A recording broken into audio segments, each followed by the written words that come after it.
acho que vamos tentar iniciar aqui. Eu já fiz uma Vamos. breve apresentação, então eu vou pedir que você se apresente para o pessoal da live te conhecer melhor, conte como é que você chegou na graduação da engenharia agrícola e também depois como é que você se interessou pela área da pesquisa. Ok, o pessoal de repente vai dando algum feedback aqui nos comentários se estão me ouvindo bem, tá, Fran? O teu áudio está bem cortado para mim aqui, teu áudio e teu vídeo, tá? Espero que o pessoal esteja conseguindo me ouvir. Tá? Isso, pessoal, você comentando isso. Ok.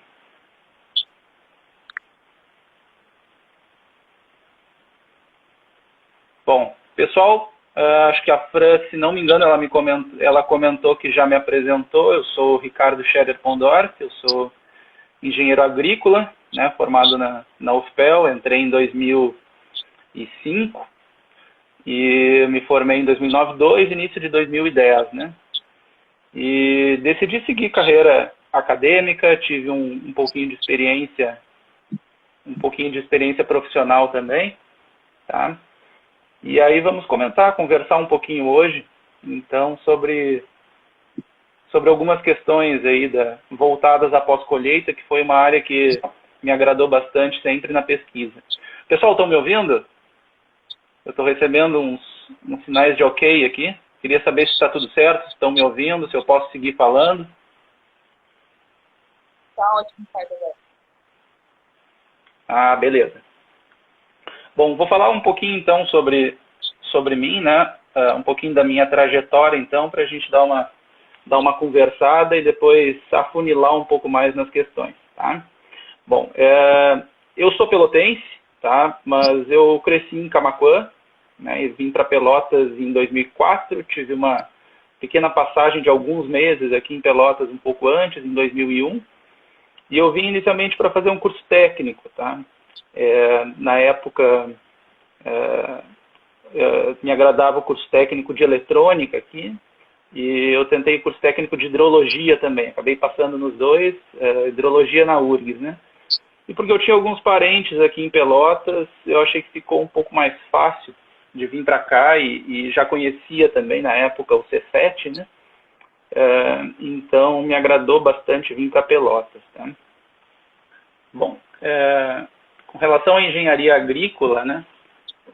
O que me fez entrar assim na engenharia agrícola, em 2004 eu estava fazendo esse curso técnico de eletrônica, né? E eu não sou filho de produtor rural, mas meu avô era apicultor. Eu, durante o ensino médio, eu já trabalhava numa agropecuária em Camaquã também, então tinha um mínimo conhecimento aí na área, tá? Um mínimo achego na área. E quando eu fui tentar vestibular, ainda não era o Enem, né?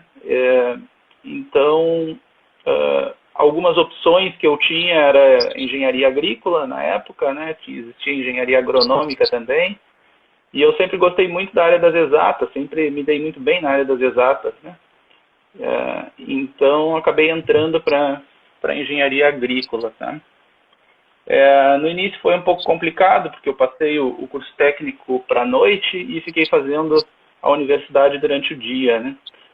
Então foi um momento um pouco difícil. Em 2005 também, acho que tem alguns professores acompanhando a live, em 2005 teve uma greve bem grande, né? Acho que foram uns 3 meses, nós quase perdemos um semestre, né? Passamos 2 anos aí depois nas férias tentando recuperar, né? Mas então foi uma época que eu estava iniciando, né, a graduação em engenharia agrícola e também conciliando o curso técnico à noite, né? Foi uma época bastante difícil, mas de bastante aprendizado, né?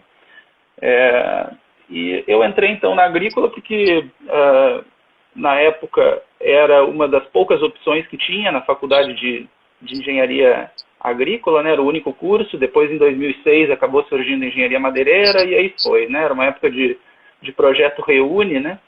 Mas eu gostava da área, já tinha trabalhado um pouquinho na área também e me agradava sempre a área das exatas, e acabou que eu gostei muito do curso, gostei muito mesmo, dava uma opção bem grande aí de mercado, fui conhecendo as áreas do curso, então tive uma surpresa muito boa quando eu entrei na agrícola, porque eu me adaptei muito, assim.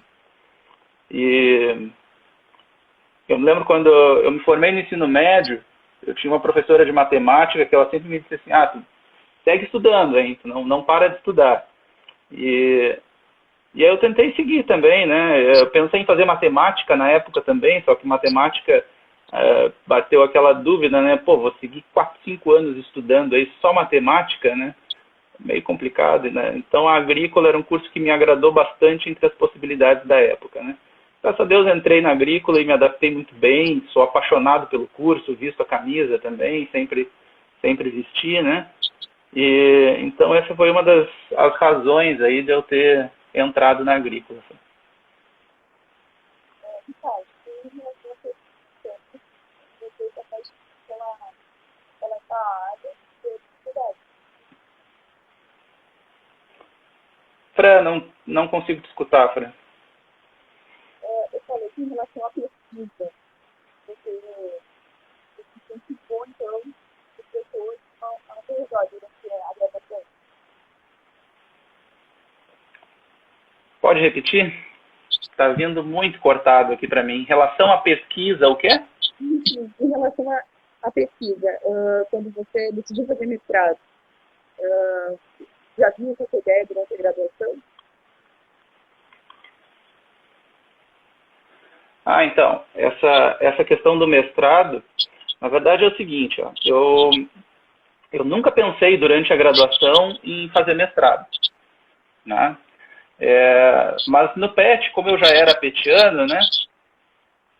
No PET, a gente acaba fazendo um bom currículo, né? Porque nós trabalhamos no tripé, né? Ensino, pesquisa e extensão. Então a gente acaba fazendo um bom currículo. Na época tinha a Fran saiu. O pessoal tá tudo ok? Continuo falando? Ricardo, pode continuar, eu vou pegar o fone, tá?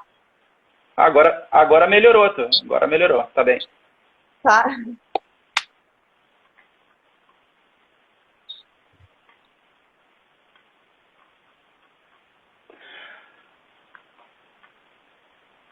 Deixa eu ver se ela volta. Bom, mas falando um pouco na época do PET, né, era o professor Orlando Ramires, e quando eu estava saindo da graduação, o professor Orlando, ele me disse assim, cara, tu vai ter a vida inteira para estudar, né? Quem sabe tu tenta para trabalhar, né? Então tenta seguir estudando. Eu fazia estágio numa empresa de Camaquã já, que era a ECI, hoje a empresa infelizmente já nem existe mais, porque o engenheiro que era o dono da empresa, era o Carlos, ele veio a falecer, que era o coração da empresa, né? E eu tinha um primo meu que é engenheiro agrícola também, o Rogério, e ele já tinha trabalhado na empresa, então eu fiz um estágio lá dentro, né? Eu já estava até meio que conversando com um engenheiro meio acertado de ficar na empresa e seguir trabalhando, né? Mas acho que faltavam uns 3 meses para acabar a engenharia e eu tive essa conversa com o professor Orlando, né? Ele disse, cara, tenta fazer, é bom sempre tu ter a oportunidade, né? É bom tu abrir a oportunidade, caso não dê certo lá e tu queira fazer mestrado, né? Então ali comecei a pensar realmente de uma forma mais efetiva em seguir uma carreira acadêmica, né? Mas eu nunca fechei as portas para o trabalho privado, assim, né? Até por esse meu primo, o Rogério, a gente sempre teve atuando em alguns projetos juntos e eu sempre gostei muito do setor industrial também, né? Eu acho que é uma ótima alternativa. Mas aí quando a gente inicia o mestrado, tu cai dentro de um laboratório, né? Nós como engenheiros agrícolas e o mundo muda completamente, né? O mundo acadêmico é outro. A gente começa a desenvolver pesquisas, começa a ler muito artigo, começa a se aprimorar cada vez mais na área e as ambições vão se alterando, né? Então tu começa a cogitar um pouco mais, seguir na carreira acadêmica, né? Então foi o que eu fiz. Na época eu até passei no mestrado no DCTA e e no mestrado em economia, em organizações e mercados, né? Até iniciei os dois, mas ia ficar muito pesado. Aí eu decidi seguir somente no DCTA mesmo, e era uma área que eu já tinha feito estágio, que eu gostava, eu tinha pesquisado um pouco dentro da engenharia também nessa área, durante a graduação, né? Porque durante a graduação eu decidi não trabalhar em outros laboratórios, por exemplo, na agronomia. Então, como eu já tinha o curso técnico, eu preferi aliar alguns conhecimentos que a gente já tinha na época, né? Vindo do curso técnico, eu trabalhava na época um pouco com Delphi, né? E aí fui desenvolvendo, junto com o professor Amauri, o professor Volmer, comecei a desenvolver um software na linha de transportadores de grãos, né, de dimensionamento de transportadores de grãos. Se chamava SAD-TG. Como é que era? Era software auxiliar no dimensionamento de transportadores de grãos. Aí, com este software, acho que eu passei uns 2 anos desenvolvendo este software. Em 2009 eu fui para o SIC, inclusive com ele, e ganhei o prêmio de jovem pesquisador entre as engenharias, né? E aí começou a me despertar aquela pulguinha assim atrás da orelha, né? Será que era, né, de tentar seguir estudando, né? É uma decisão um pouco difícil, mas graças a Deus deu tudo certo. A professora Gisele está colocando ali que quer esse software. Ele precisa de melhorias, professora, mas eu tenho ele sim, ele disponibiliza. Tá bom, Ricardo. Em relação mais à tua graduação agora, eu sei que tu participou do PET, então eu queria saber como é que era o PET na tua época, como é que funcionavam os projetos, a forma de atuação, se pudesse colocar um pouquinho para nós. Então, na época que eu entrei, em 2005, nós tivemos essa greve, foi uma greve bem ampla, e eu estava também com curso técnico à noite, né? E logo em 2006, depois da greve, se não me engano, eu estava no 3º semestre e tinha processo seletivo para o PET. Na época, tu não podia ser aluno do 1º ano, se não me engano, tá? Então, eu acabei prestando o processo seletivo, passei, né? E foi muito importante. A própria engenharia agrícola, na época, ela já estava passando por muita transformação, né? Porque nós estávamos lá no prédio 33, e aquela coisa, todos os alunos da engenharia agrícola que participaram de lá, né? As disciplinas básicas a gente desenvolvia lá no IFM, no Instituto de Biologia, né? Então a gente ia pouco lá para o prédio 33 no 1º ano. Tá? Não tínhamos um achego muito grande, nem conhecíamos tão bem assim os professores. Mas era uma época de Reúne, né? Que o projeto Reúne, esse projeto de expansão da universidade, então foi surgindo novos cursos. Depois eu ainda estava na graduação e a reitoria saiu do antigo prédio dela, a engenharia agrícola se mudou para o prédio da reitoria junto com a veterinária, né? Então era uma época de muita transformação, assim. Eu acho que pensando assim da época que eu entrei em 2005 para a época que eu saí no início de 2010, né? Foram alterações bem bruscas, assim, né? Mas foi muito bom, foi muito bom.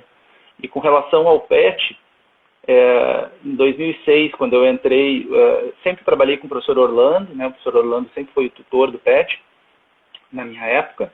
E o professor Orlando, para quem conhece, ele era um cara muito sério, né? Muito produtivo, vamos dizer assim. E ele cobrava muito dos alunos, né? Nós tínhamos 1, 2 reuniões por semana. E foi uma época de bastante crescimento. Difícil no início, porque eu estava fazendo também o curso técnico à noite, né? Mas foi muito proveitoso, especialmente a parte das experiências, né? Da gente conseguir trocar experiência com alunos mais avançados no curso, né? Então, na época que eu entrei, eu convivi um pouco ali com o Humberto, acho que ele já estava logo saindo para estágio também. Depois no PET tinha a turma do Antover, tinha Rodrigo Redu, tinha Danielzinho.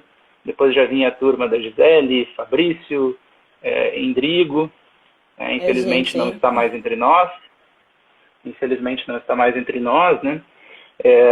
Luiz Resler, depois já vinha a minha turma, né? Quando eu entrei era eu, Rafael Ludwig, o Leandro, Laurício também entrou, e pude conviver depois com outros petianos, então foi uma época bem interessante, assim, foi uma época muito boa, de muito crescimento profissional.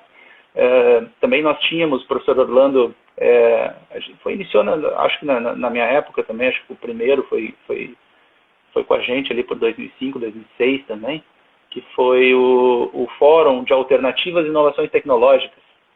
Eu até nem sei se continua hoje este fórum, mas na época era no primeiro semestre letivo do ano tinha o fórum e no segundo já era a semana acadêmica do curso, né?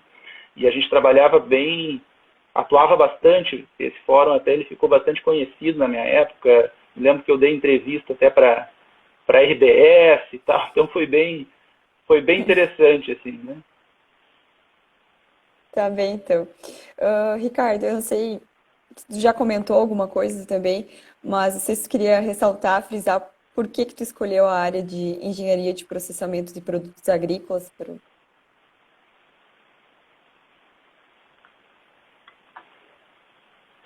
Bom, né, eu tinha alguns colegas que eles já tinham definido sempre uma área específica, né?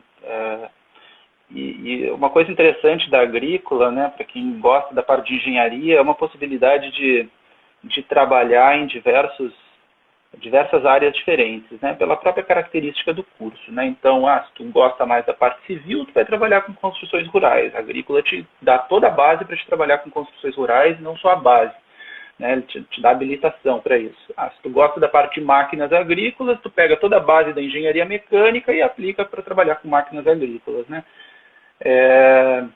A mesma coisa da engenharia de processamento de produtos agrícolas, a gente também pega toda uma base lá da engenharia química, da engenharia de alimentos, até da agronomia, né? E inclusive puxamos, aí a professora Maria Laura sabe muito mais do que eu essa história, né? A engenharia agrícola de fora, dos Estados Unidos, trouxe muito a agregar para a engenharia agrícola aqui da formação do curso, né? Engenharia de água e solos, então, nós temos diversas áreas, né, de atuação para trabalhar. Eu tinha alguns colegas que, na minha época, eles já tinham bem definido, né, o que gostariam de trabalhar. E era interessante porque eu gostava de todas as áreas do curso, assim, né. E são essa questão de oportunidades, né. Na época eu estava fazendo as cadeiras de operações, então gostei muito das cadeiras de operações, 1, 2, engenharia de processamento agroindustrial, né, 1, 2 também. E aí, por isso, eu comecei a trabalhar neste software, já era do PET, a gente precisa desenvolver atividades de pesquisa, né? Então, comecei a trabalhar com software, depois até consegui o estágio, né? Passei 2009 inteiro, meu 9º e 10º semestre fazendo o estágio numa empresa de engenharia, bem voltado para a área de engenharia agroindustrial também. Então, são as oportunidades. Assim, eu gosto ainda de outras áreas do curso, né? Procuro sempre me atualizar, mas gostei bastante quando eu fiz as disciplinas e acabei voltando um pouco mais os meus estudos para a parte de engenharia de processamento agroindustrial, né? Tá bem, então. Ricardo, uma pergunta mais voltada à dissertação do teu mestrado. Eu sei que tu trabalhou com a soja. Eu queria saber quais que são as principais alterações químicas, físicas do mau armazenamento. Queria que tu explicasse para o pessoal, especialmente da soja, né, que foi com que você trabalhou. Beleza. Bom, meu mestrado fiz ali no DCTA, né, e é interessante até comentar que nós, como alunos da engenharia agrícola, a gente trabalha muito a parte de dimensionamento de equipamentos, né, e eu era apaixonado por essa parte, e sou até hoje ainda, e a gente sai com este viés, um viés voltado no equipamento, no processo, né, e quando eu saí, eu não tinha trabalhado ainda em laboratório, né, e quando eu entrei no DCTA foi um certo choque, assim, né, porque muda bastante o foco. Então, o foco sai do equipamento e voltado para a qualidade do produto, pelo menos no meu mestrado, tá? Que foi ciência e tecnologia agroindustrial. Então, isso foi um certo choque, assim, para mim. Eu tive que estudar bastante, aprendi bastante, né, da parte de qualidade de grãos, né? Bom, e o meu mestrado, inicialmente, eu iria trabalhar com secagem de soja. Inclusive fui até a FURG fazer algumas disciplinas durante o mestrado, que eram secagem de alimentos, que era mais voltado para a parte de modelagem matemática, e também operações agroindustriais da engenharia, operações unitárias da engenharia de alimentos, tá? Porque eu iria trabalhar um pouco mais com secagem de soja, mas por alguns percalços do caminho, né, eu acabei seguindo na linha de armazenamento de soja, tá? Então foi bem interessante, tive que estudar bastante. O meu delineamento experimental, no caso, ficou eu sequei em diferentes condições de umidade e temperatura, né? O binômio umidade e temperatura para auxiliar no equilíbrio higroscópico, né? O foco era o resfriamento de grãos. Existem tecnologias que já estão no mercado. Para nós aqui, como nós estamos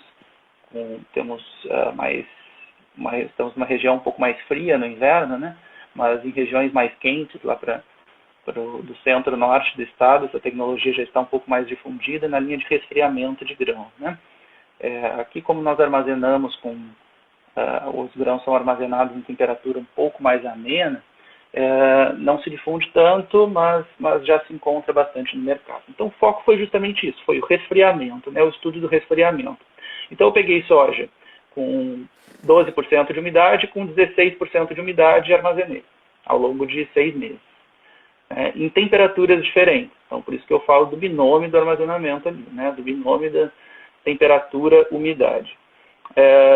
Eu consegui armazenar até temperaturas de 28 graus, simulando condições de armazenamento em regiões um pouco mais quentes, né? E até 8 graus, são condições de resfriamento, né? 8, 13 graus ali, condições de resfriamento. E umidades diferentes, porque muitas vezes a soja ela é colhida com uma umidade um pouco maior, né? Mais elevada, isso depende do tempo, mas a gente sabe que um dos gargalos da pós-colheita é a secagem, né? Porque durante a secagem, durante a colheita,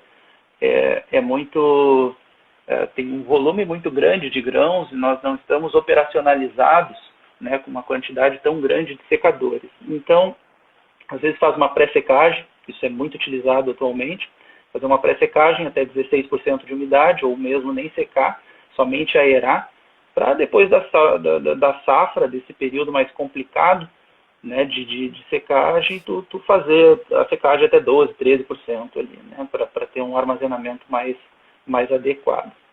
Tá? Então, esse foi o meu delineamento experimental, e nisso eu avaliei algumas características físicas ali e também químicas, né? Então, essa foi uma complementação, assim, foi essas análises químicas, porque eu comecei a trabalhar com óleo, né? Um dos principais aspectos da soja é a questão do óleo, e então, em análises físicas, alterações físicas, principalmente no armazenamento, a gente vê os defeitos, né? Então, o aumento de grãos fermentados, o aumento de grãos ardidos, né? Até mesmo grãos picados, manchados, bom, todos os defeitos, né, acabam sendo intensificados ali, né? Então, alterações físicas, a gente pode falar muito nesse sentido. Cor foi um dos parâmetros que eu avaliei também, né?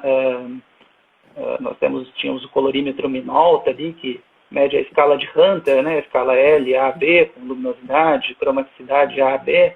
Então, ao longo do armazenamento, a gente consegue ver uma diferença de cor e poder caracterizar, né? Bom, se tem uma diferença de 3, 4 ali, que significa que tem que estar com um bom armazenamento. Se a diferença de cor foi bastante elevada, significa que as condições de armazenamento não estão tão adequadas, né? Então, essas são alterações físicas, foram mais nesse sentido, né? E as alterações químicas, sim, aí tive que fazer extração de óleo, né? E aí, sim, verificar acidez, verificar peróxidos, verificar perfil de ácidos graxos, né? Que aí são alterações um pouco mais interessantes, assim, vamos dizer, para a linha de qualidade de óleo, né? Eu até consegui, depois de 2018, se não me engano, depois que eu saí do mestrado, como eu não fiz o mestrado no DCTA, eu acabei deixando um pouco essa pesquisa, mas eu trabalhei com alguns modelos cinéticos ali para descrever este comportamento, né? Como é que ocorria o comportamento dessa degradação física e química da soja ao longo do armazenamento. E aí, em 2017 ou 2018, se não me engano, eu publiquei este artigo referente ao meu mestrado. Acho que é mais ou menos isso, né? Não sei se alguém tem alguma dúvida. Eu acho que tá ótimo, conseguiu resumir bem aqui para a gente entender. Ricardo, tu comentou antes em operações unitárias, né? A gente sabe que a gente usa muito em grãos isso para otimizar processos. Eu queria saber o que a engenharia agrícola tem feito em termos de pesquisa para se melhorar essa otimização, pode-se dizer assim. Uhum. Isso é interessante porque depois, quando eu saí do DCTA, né, eu fui fazer o doutorado na engenharia de alimentos, né, no programa de pós-graduação em engenharia e ciência de alimentos da FURG, né. Isso muito porque eu já tinha, durante o mestrado, inclusive, feito as disciplinas lá de secagem e de operações unitárias. Eu gostava muito dessa parte de operações unitárias, né. E a forma como era abordado lá veio também a complementar bastante os conhecimentos que a gente já tinha, né, na engenharia agrícola, né. Então, tem muitas coisas, muitas operações que já são usuais na pós-colheita, né? Especialmente a secagem, que o engenheiro agrícola ele tem uma atuação direta, né? E gosta normalmente de estudar secagem, mas tem muitas outras operações que a gente pode estudar, né? Então, por exemplo, filtração, né? O engenheiro agrícola pode estudar muito essa questão de filtração, a interação do fluido, do ar com a partícula. Na filtração ali, por exemplo, filtros de manga para abatimento de pó, né, na agroindústria. O abatimento de cinzas, abatimento de farelo de arroz. Né. Então, essa aplicação, né, esse estudo das operações unitárias trazendo para um viés das operações agroindustriais, mais voltadas para a engenharia agrícola, é bem interessante. É claro que o engenheiro agrícola ele trabalha um pouco mais na parte inicial, né, do processamento, porque nós temos as operações mais voltadas para a matéria-prima, né? Então, sei lá, tu começa com operações ali na linha de evaporação, de destilação, são coisas que a gente acaba utilizando também. Até a própria moagem, né, Ricardo?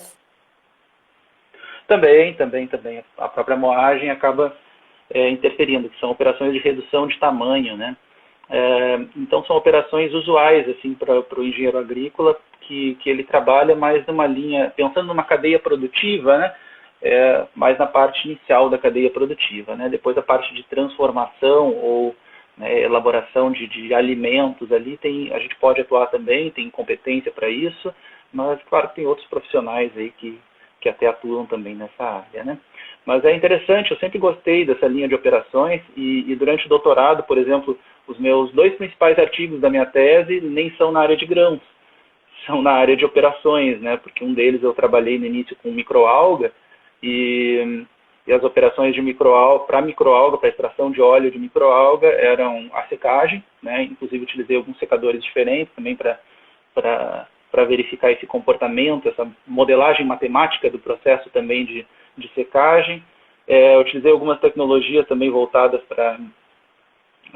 para rompimento celular, autoclavagem, micro-ondas, depois a própria parte de extração, né, do óleo com solventes, e isso eu consegui publicar numa revista padrão muito bom também, né, para engenharia agrícola. Então, comento isso para mostrar que o engenheiro agrícola, ele tem condições de atuar, né, não somente ficar na linha de grãos especificamente, mas pelo conhecimento que nós temos da linha de operações, de engenharia de processamento, a gente consegue atuar em outros aspectos também, né? Tá bem, então. Mas em relação a todas essas pesquisas, o que contribui para a inovação tecnológica para o agronegócio? Você podia citar algumas inovações para o agronegócio? Em geral, hoje, com o avanço tecnológico, né, nós temos diversas tecnologias que estão sendo desenvolvidas, né? E isso tudo auxilia, assim, no agronegócio, né? É claro que o Brasil eu sempre penso que o Brasil ele tem que ir muito mais além, né, do que simplesmente ser um exportador de matéria-prima, né? Então a gente tem que realmente melhorar na questão de industrialização. O Brasil está se desindustrializando cada vez mais. Nós temos a indústria 4.0, que em muitos países já estão, né, já está muito mais atuante do que aqui no Brasil. Aqui no Brasil a gente está querendo chegar na 3.0, né? Então, a gente precisa melhorar bastante, mas a tecnologia está à disposição, né? Então, nós podemos, com certeza, melhorar, mas Nesse ponto a perto do gente que... ainda está atrás, né? Comparando a pesquisas como a Embrapa faz, por exemplo, né, para a produção de alimentos, a questão, por exemplo, da armazenagem ainda deixa a desejar. Às vezes a pesquisa ela está aí, ela está colocada, né? A questão nós procuramos sempre a inovação, né? O que é a inovação tecnológica hoje, né?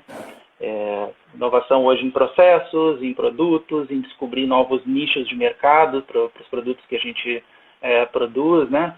Para não simplesmente exportar um produto, né? Exportar um grão, e sim tu conseguir processar ele, produzir um alimento, e aí tu descobrir um novo nicho de mercado, e isso agrega, isso faz parte da cadeia produtiva, né? Então tu agrega valor aos produtos, né? Isso aí auxilia em toda a cadeia, porque tu aumentando a produção, aumenta a produtividade, tu tem alunos envolvidos, o próprio produtor rural ganha mais, tu gera mais empregos, né, quando tu acaba industrializando, e a inovação tecnológica ela está diretamente ligada a tudo isso. Nós não permanecermos, né, somente como exportadores, né?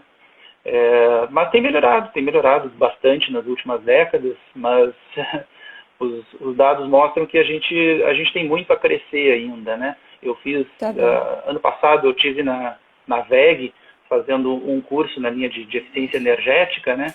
Então hoje na linha de armazenamento tu tem, por exemplo, tu pode verificar lá no teu celular quais são as características do motor lá, como é que ele está operando, que tensão tem, que corrente que tem, né? Através de motor scan, tecnologias de escaneamento.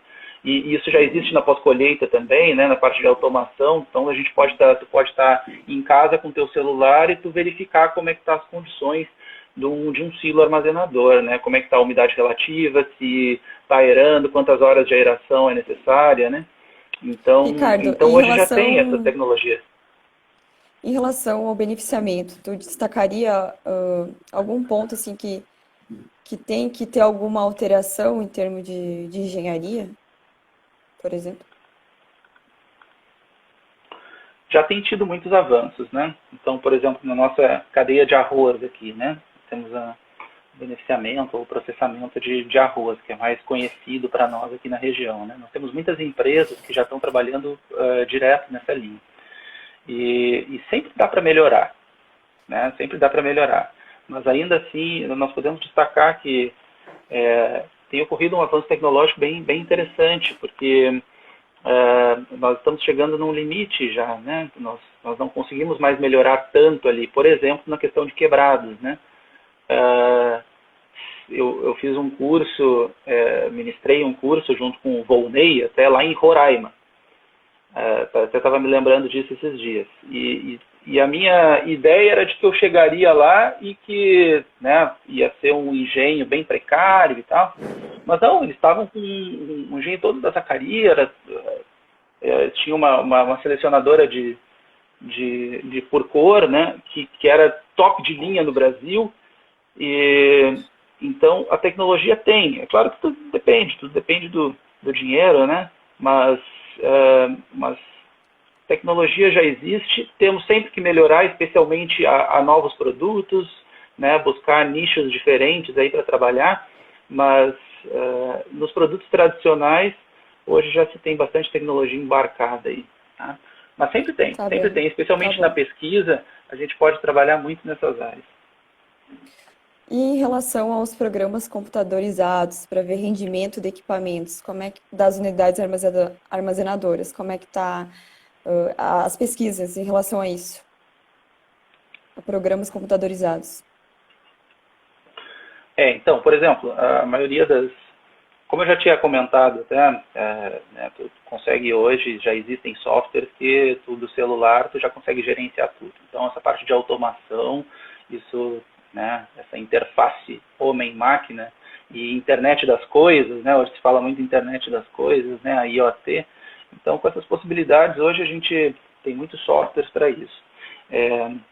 De diferentes empresas, né? Inclusive aqui em Pelotas nós temos uma empresa bastante tradicional nessa linha de automação que já consegue fazer este monitoramento, né? Por exemplo, em silos, né?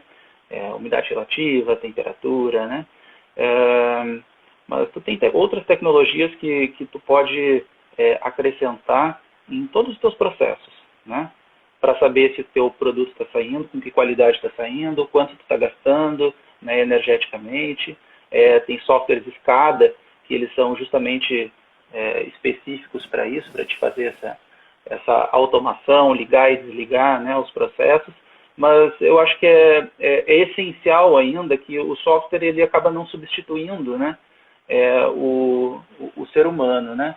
Então, um bom profissional, um bom engenheiro agrícola, ele tem todas as condições de trabalhar e conseguir melhorar a eficiência dos processos, né?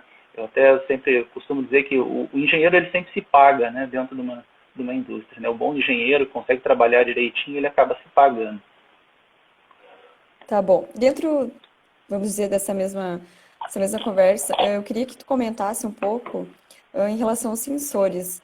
Qual que é a inovação dos sensores digitais em substituição dos sensores termopares que se fala? O que tem de inovação nisso? Assim, ó, os sensores, tá? Tu comentou de termopar. Termopar ainda é muito utilizado, né? Porque ele pega uma ampla faixa, tá? Mas ele ainda é bastante utilizado na indústria, especialmente para temperaturas mais elevadas, né? Mas hoje, com o avanço da instrumentação, tu consegue ter outros sensores. Tu tem o LM35, tu tem PT100, né? Que são sensores até um pouco mais sensíveis. Então, o avanço tecnológico possibilita isso, né? Então, infelizmente aqui no Brasil, acho que carece um pouco de pesquisa na área tecnológica também. A gente deve desenvolver um pouco mais tecnologia, em vez de simplesmente importar tecnologia, né? Eu acho que o Brasil é um país tão rico, né? Então nós conseguimos desenvolver tecnologia aqui, temos capacidade para isso. Isso era uma coisa que meu orientador de doutorado sempre dizia, né?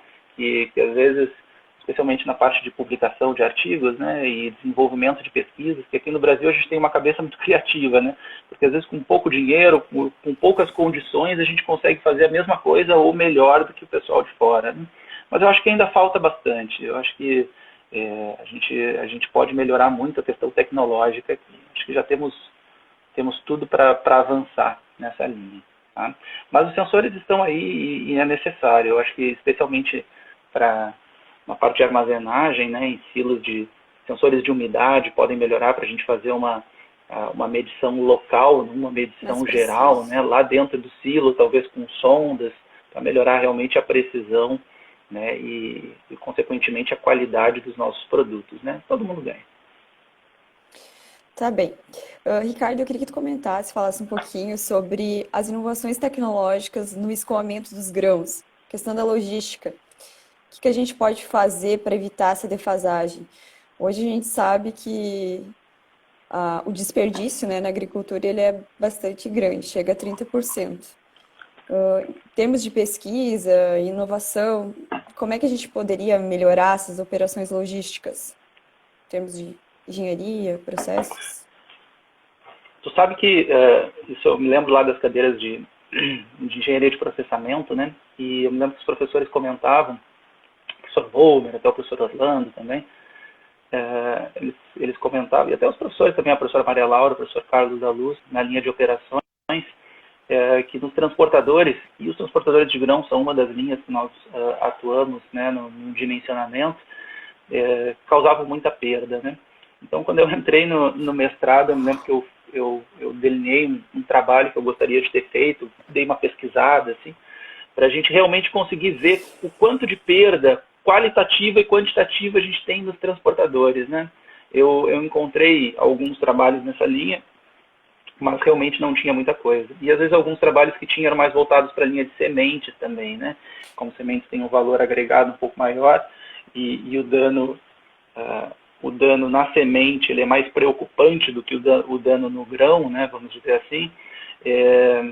Então achei poucos trabalhos nessa linha. Mas assim, ó, temos condições de melhorar também na linha dos equipamentos. Hoje se fala também em transporte pneumático, né? Então a gente pode mencionar transportadores pneumáticos para evitar, por exemplo, numa rosca transportadora, ter uma quebra muito grande. Claro que tem que ver se compensa ou se não compensa, né?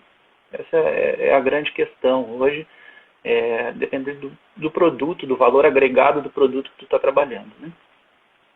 Não sei se era mais ou menos isso, Fran, me esqueci de comentar alguma coisa. Isso. Não, acho que era isso. Na nossa área, então, quem está interessado em seguir a área da pós-colheita, o que tu diria para essas pessoas? Tem campo de trabalho? O que você acha? Olha, com certeza. Hoje um termo bastante abrangente, que se fala muito, é que o agro não para, né? Então, nós estamos no meio de uma pandemia, mas a lavoura lá é necessário colher, é necessário o processamento também, beneficiamento. Então, o agro não para. Consequentemente, isso vai dar possibilidade de trabalho, né? Para os engenheiros agrícolas que estão se formando agora. Então, desde que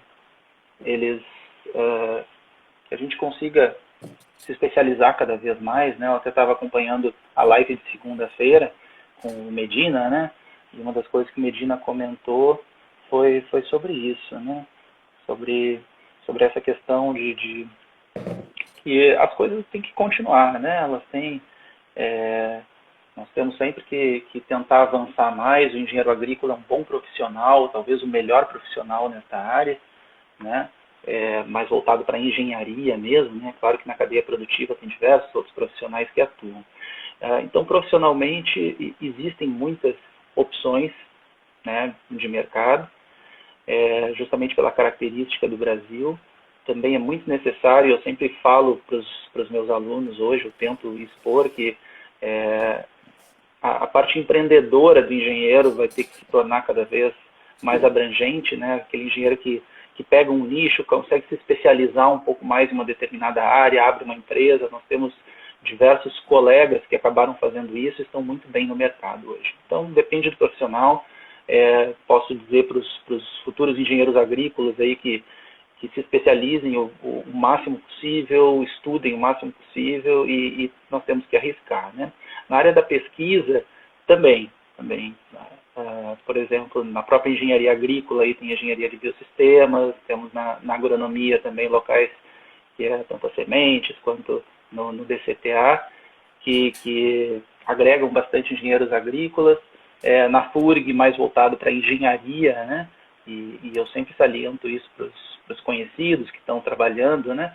Que não tentar ficar muito focado somente na parte química, física, né? E sim, física sim, não só na parte química, bioquímica dos processos, mas tentar entender um pouco mais a parte de engenharia, porque nós somos engenheiros mesmo, e deixar para a parte de química, de bioquímica, que é importante, mas eu acho que tem outros profissionais mais adequados para isso. Acho que a gente tem que seguir naquilo que a gente é bom, né? Em Santa Maria abriu agora também abriu não, na verdade já tinha, mas a linha de pós-colheita está começando a se difundir um pouco mais lá com o professor Corade, né? Até temos engenheiros agrícolas agora indo para lá, o caso do Neveton, começou a fazer doutorado lá. Então, na área, na volta, na região, nós conseguimos seguir estudando e se especializando mais na área. E claro, se tu subir um pouco mais, se for para Paraná, São Paulo, Minas, né? Aí tu tem opções a escolher aí para onde se especializar um pouco mais, né? E o que eu espero é que o Brasil consiga seguir numa linha de desenvolvimento tecnológico, científico, que as pesquisas consigam avançar, né? Que independente do governo, isso acho que deveria ser uma política que Não é trocando o governo, que aí as universidades ficam mais sem dinheiro para pesquisa, aí vem um outro governo, acaba melhorando um pouco mais, né? Eu acho que isso deveria ser um plano, e somente assim que o Brasil vai crescer, né, e avançar numa linha de desenvolvimento como nação.